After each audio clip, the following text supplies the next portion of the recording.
Hi, the purpose of this video is to recap some key Android development steps in conjunction with the new project 2.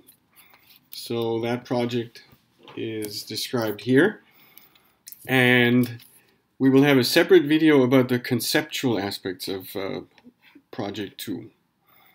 So let's focus basically on the Android parts, including the process for running the tests and for running the app and the whole setup leading to that. So basically this handout, the Android app development using Scala, is your, well, almost Bible. So whenever you hit a roadblock, you should double check that you're doing everything as recommended here, and only if you truly think that you are doing everything according to these notes, then you should certainly continue the existing discussion in the forum or start a new one. All right, so the recommendation is really to set Android home. Let's make this bigger. And let's move over to the command line and follow through some of these steps. So we have an Android home here, and let's look at our path. And again, these things work on Mac OS and Linux in this way. On Windows, you would want to refer to the Windows documentation on working with the execution search path and system environment variables in general. So the syntax is also a little different on Windows, using, when you refer to a variable, a percentage sign on, a percent sign on both sides of the variable. So we have the path here. The key piece is this one, where we're setting the Java JDK to 1.7 JDK, which is preferred because, according to my experience, there are things that don't work with Java 8 JDK, and I think several of us in the forum have actually confirmed this. Anyway, so we can double check by saying Java version, and here we get the 1.7 point something. Okay, so that's good. And now let's look at the next step. So we're ready to start the emulator. Well, the other important part of the path for that is having the Android tools. So especially these guys here. The platform tools contain the ADB, which you might need if you want to interact with the device more at a debug level. But to start up the emulator or the SDK manager, you need primarily this one, because that's where those tools live. Okay, so we should be able to say which emulator, and it should succeed. That's right, so it's right there. And similarly, the SDK manager plus other capabilities that are exposed through this Android executable are here as well. So now we can run the emulator by starting this device I created earlier, and I'm going to run this in the background. And here's the thing, so the API 19 emulator has some issue where it doesn't support rotation, and rotation is something that we're going to use later in some of our tests.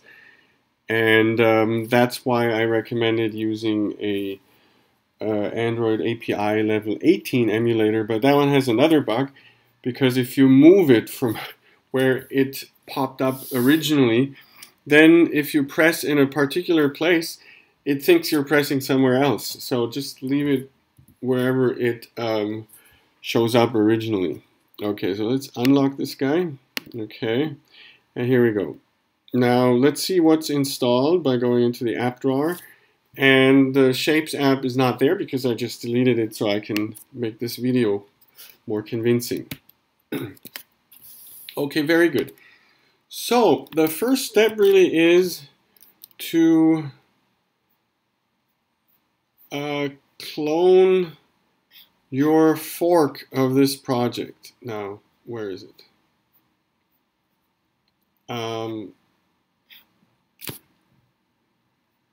Yes, right here. Okay, so let me go there. And in my case, well, I'm going to clone using this SSH URL. So paste here and then hg clone. And here it comes. Okay, very good.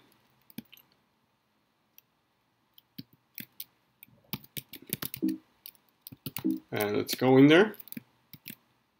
See what's there. There's no local properties, but because I have the Android Home set, I don't need one. Otherwise, just create one. It seemed that on Windows it worked better through Android Home. So that's why I've adopted this as the recommendation. In any case, so here's the build.sbt, which has these various sections. So as you can see here, this is required for using the PFN Android SDK SBT plugin. Then what you should generally do when you create a different project, when you, let's say, base a project that you're developing on some existing example, you'll want to change the name and then the version you'll want to update. These things you can generally leave in place. The platform target, this will still run on the Android 18 emulator, although in general it's best to match these. Now the section that is important that you will usually want to review is the library dependencies, because this is where you set the testing frameworks that you'll want to use.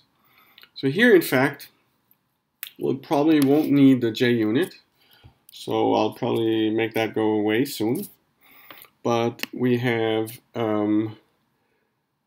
Mockito, and Scala test serves kind of as a, as you've seen, kind of a broader, adaptable testing environment where you can then choose different testing styles, and where you have integration with things like the Mockito mock-based testing framework. So let's see, maybe the JUnit is there because it's required for the Roboelectric, and we can verify that later. So it's probably there for a reason that I just simply not don't quite remember at this point. So anyway, we'll check it later. Then let's look at these other sections. Here, these are some settings that basically make sure that things get found in the right places, that when you're testing, it still finds the Android classes. And then a few other settings that make sure that things work painlessly.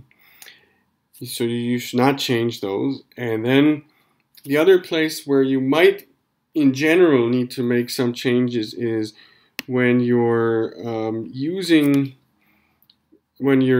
classes without actually referring to them explicitly in your code.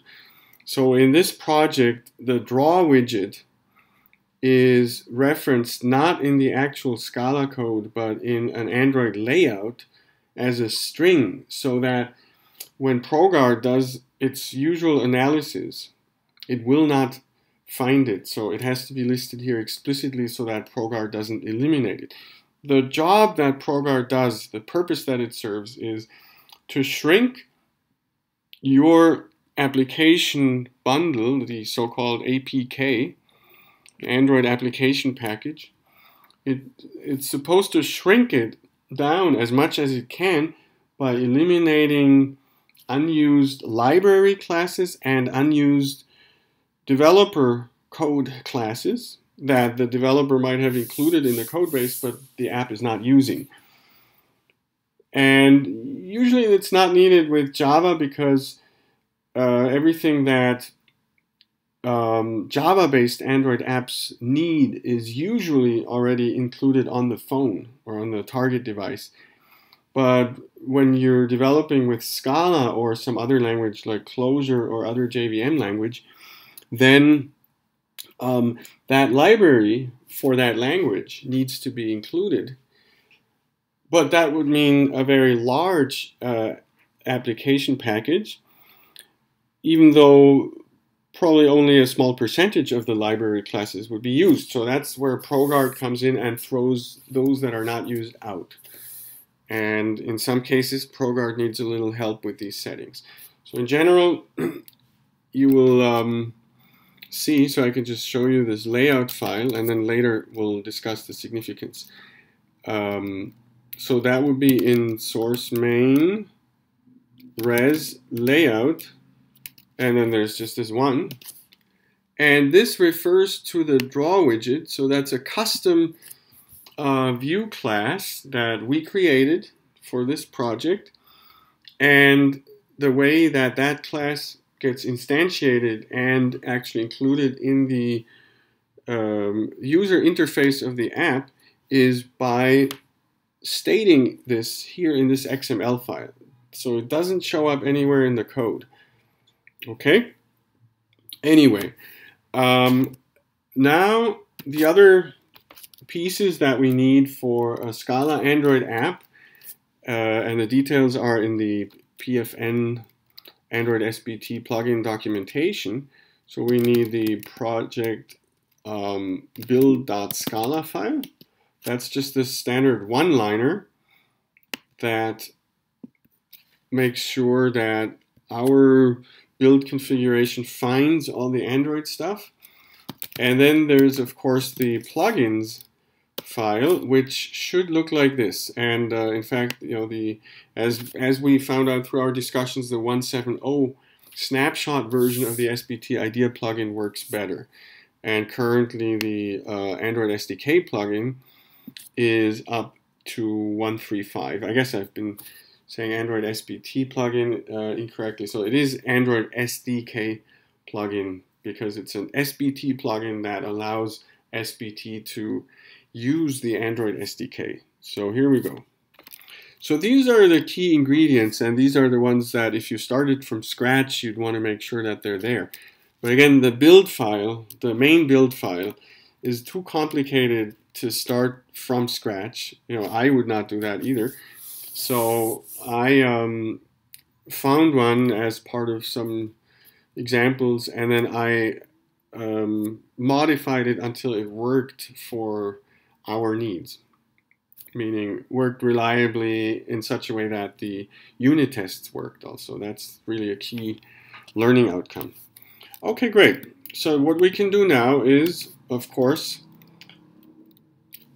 run the unit tests. You know, that's usually the first thing you do. You pull the code, and then you say SBT test. And by the way, you know, if you're not finding SBT, you can just run it using the full location. So, but because I have this in the path, so again, echo path user opt local bin is in the path somewhere, actually right here. So it finds the SBT that I installed through, I think, Mac Ports, which is a package manager on the Mac that makes it possible to install packages similarly to apt in Ubuntu. In Windows, you normally install these kinds of things manually. And I always recommend installing stuff in a location that doesn't have spaces in the path on Windows, because that can cause problems. But I'm not sure if that's really still the case. But it certainly used to be the case in the past, and it pops up here and there as a recommendation. In any case, now we can say SBT test. So as long as you have everything set up properly, this should just run straight out of the box. Meaning that the tests will run, but of course, many of them will fail because your job in this project is to get to a point where they pass. So that is really one main job in this project and in most of these projects, getting the tests to pass. And then here it's a little more. See, so everything does its little job here, and it should work just like that. Also, in some cases, if you get stuck, you might try SBT clean and then repeating the step. And that's why when we do the Android run, it's usually always advised, because of some ProGuard caching that's going on, it's always advised to do a clean and then the Android run or Android install. So what do we see here? A lot of red. Well, that's because by design in my skeleton, most of this behavior is not implemented. And the one thing that works is the bounding box for a simple circle. Again, the conceptual part will be explained separately. So your job is to implement those, and then the size, and then the draw. Okay, so the only thing that works actually in the behaviors that we're testing is bounding box for a simple circle. Everything else fails. But there's not a lot of code to write, you will see.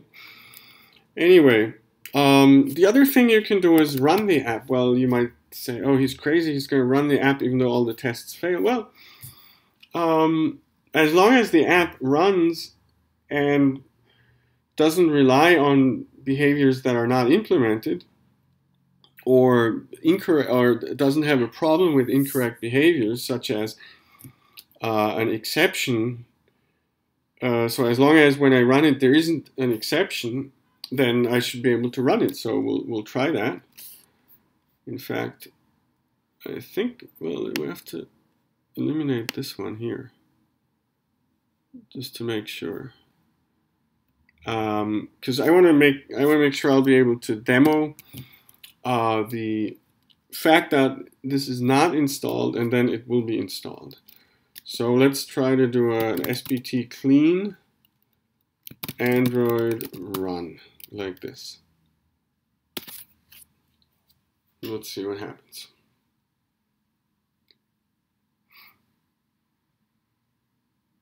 The one I deleted might have been a Java one, but it doesn't matter. Anyway, so because we cleaned, it'll rebuild also these resources that are generated automatically. We'll go through the whole thing using the IDE shortly, and I'll explain all the different pieces of this kind of project.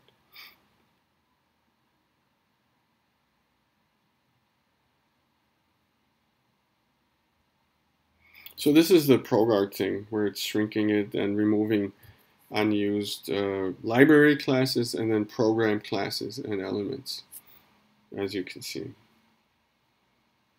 And if it overdoes it, then certain classes that the program expects will not be found. Okay, anyway, you might have noticed that something was installed in the app drawer, but now there's an app running. It didn't force close or anything, but it's not showing anything interesting.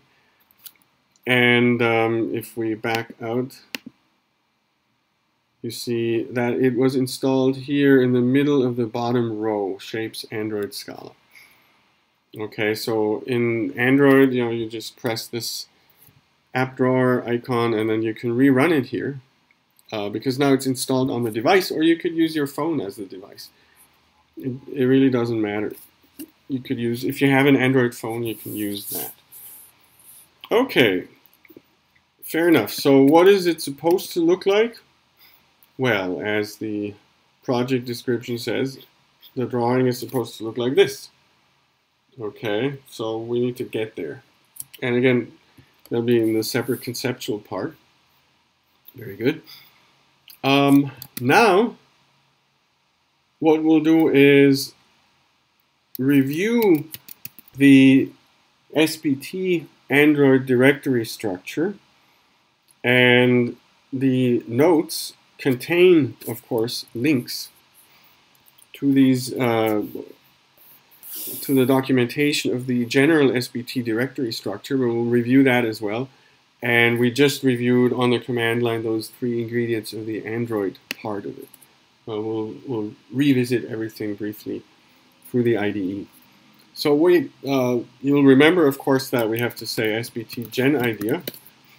And here what I'll do is I'll just remove my IDEA configuration files just in case. So, and all you see is the mercurial stuff and then just the project structure itself. Okay, now, by the way, if you have not looked at an hgignore file, we can take a quick look here as well.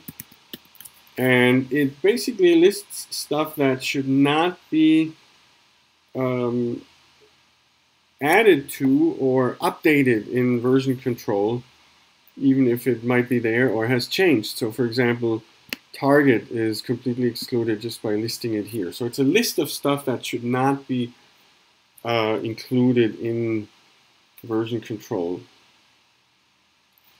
So it will not get uploaded, for example, onto the host server where your project repository lives. And that includes, basically everything that's not generated, meaning every non-source or non-configuration file.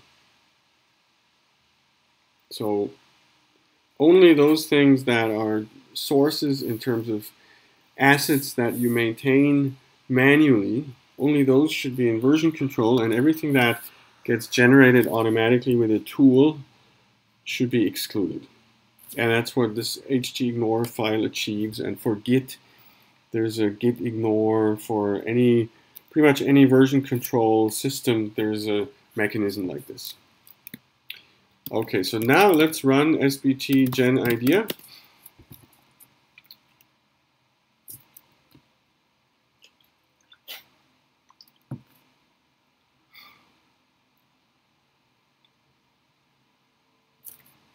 And now let's try to open this project properly. So open project. And we'll navigate there. Shapes Android Scala, choose, and it opens it. Let's go full screen. Let's open the project view. And everything should be there. Let's see. So these are the external libraries, which includes a lot of standard default stuff that has to do just with the fact that we're using SBT and Scala. But then you will recognize some of the explicit dependencies we had listed, like this JUnit one. There's Roboelectric here for out-of-container instrument tests. And then there is Scala test here, and the Mockito is here.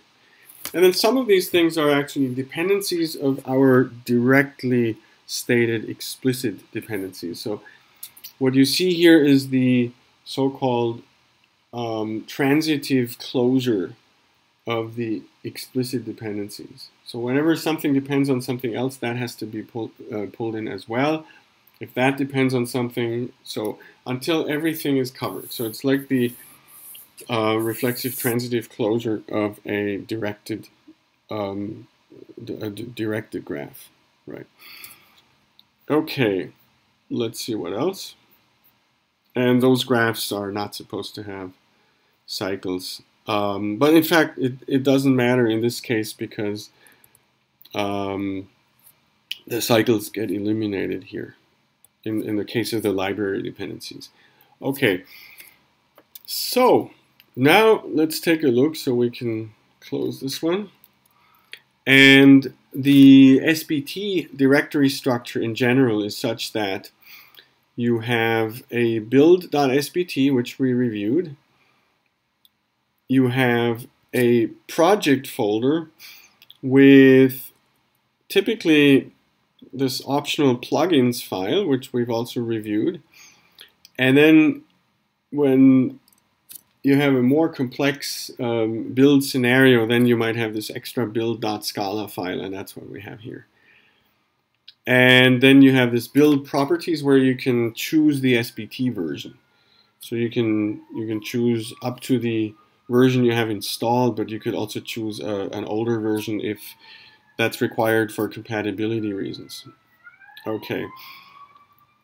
And then there's this project subdirectory within project, which you can ignore. All the generated files are in target, and that would include, for example, later, that's not there yet, it would include, or the IDE doesn't show it, it would include the Android package archive. So if we go into target, and then there could be, let's see, Android bin, exactly. So in Android bin, there is the actual app that gets installed on the device. So here at the bottom, shapes Android Scala debug, because we're doing debug builds, and then .apk, and that one you could actually install manually using ADB.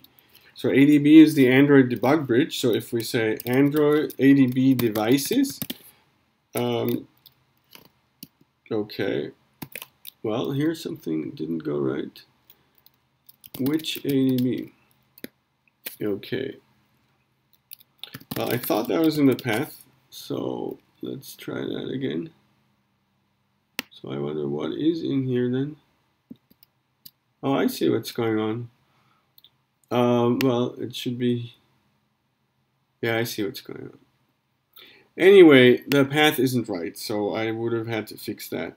So we'll just do this, or we could do Android Home, Platform Tools, and then ADB. So that works, and we can say ADB devices, and it'll list our emulator. And now we could say ADB install target Android bin, and then shapes Android Scala debug APK. This will not work without an additional option, so let me show you this. So it's trying to send it, but then it fails because it's already there. So there are two choices. Well, if I delete it from here, this guy, then that'll work. Okay, and you can ignore these kind of spurious error messages that have to do with the emulator. Anyway, so we can now retry this install. Okay, and now it worked, and it reappeared here, and this will work again. Okay. We can also do the install by, okay, now that's a keyboard thing. Anyway, we can redo this by looking at the ADB options, and there should be an option that says install-R for reinstall. So let's try that. Install-R, and that worked also. Okay, so you have some options if for some reason you need to reinstall something manually. This also works with your phone as long as you have USB debugging enabled. Okay, now back here. So that was the role of the target directory that includes everything that is generated as part of the build process. And then the SBT directory structure also has main and test, but in conjunction with the Android SDK plugin, a test is changed to Android test. That's consistent with the standard Java Gradle-based project layout. Gradle is a similar build and dependency management tool as SBT. The grandparent of these tools is Maven, which introduced this kind of centralized dependency management where the dependencies would be downloaded in a central place on your computer as needed, in such a way that if multiple projects had the same overlapping dependencies, you would have only one copy on your computer of each. Prior tools like Ant for Java or Make for C and general Unix build management did not have this capability. So you'd have had to download dependencies manually, which is, in my opinion, rather bad. So from Maven on, there was a really important leap forward, and these Maven successors are essentially more convention, less configuration based than Maven, but they did actually retain this standard directory structure. So in Android you have, besides the language specific subdirectories like Android test/Scala or main/Scala, you have these resource directories. So, and then here you have some Android specific stuff.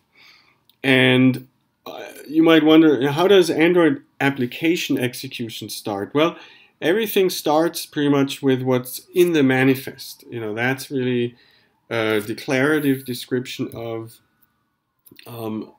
what class should be launched when the user launches the application.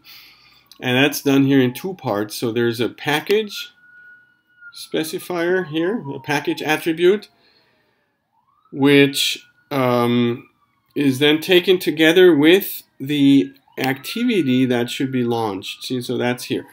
So it'll look for the activity class listed here in this package, and that should match what we have here. So Scala UI main activity, and here's that package. It matches. So let's look at this side by side. Okay. Let's see. So we'll say split vertically. Okay. And we'll make this bigger. And you see up here, so the package name, and in Scala, remember how these packages, if you have multiple package statements, they're cumulative in the order in which they appear. So the package of this code, main activity, is the one that has .ui. So it matches what we have over here in the manifest. And then this is a standard Android activity with some of these lifecycle methods that we'll also discuss separately. The key point is, though, there's no main method here because there's, in a way, an invisible main method that gets started and whose job is to instantiate the activity specified in the Android manifest and then invoke these lifecycle methods. So after instantiating it, it'll invoke the onCreate method, and that one here says, okay, let's load the main layout, and then it'll invoke the onStart method. So instead of specifying a main method, you specify or implement these so-called application lifecycle methods, where it's documented somewhere that these methods are invoked in a certain order and in response to certain events external to the application. Okay. Now this layout, that's another thing we should look at. So the layout, you know, you can look at it visually like this. And here it says the Android SDK is not configured. Well, let's try to do this. And I think it wants maybe this one, because I think maybe somewhere it said target is 17 and we don't have that installed, so you can still fix it like this, and now things start to happen. Yeah, see here in the manifest it says 17. And whoa, internal error. Well, that's in the Android plugin.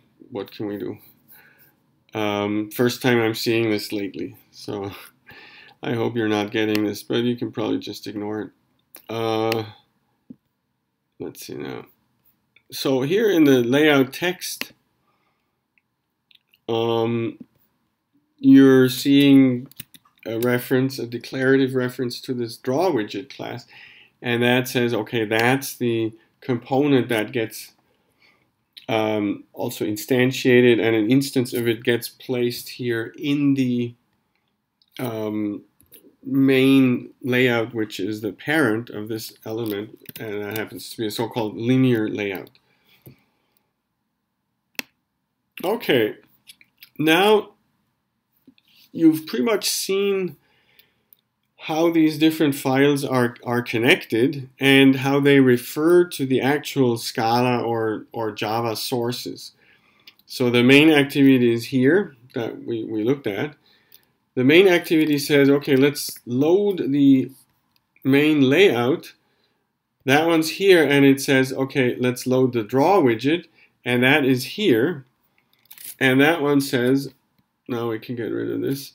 It says, okay, I'm a view, and it needs to have a method that says how it should be drawn, and that's this onDraw method.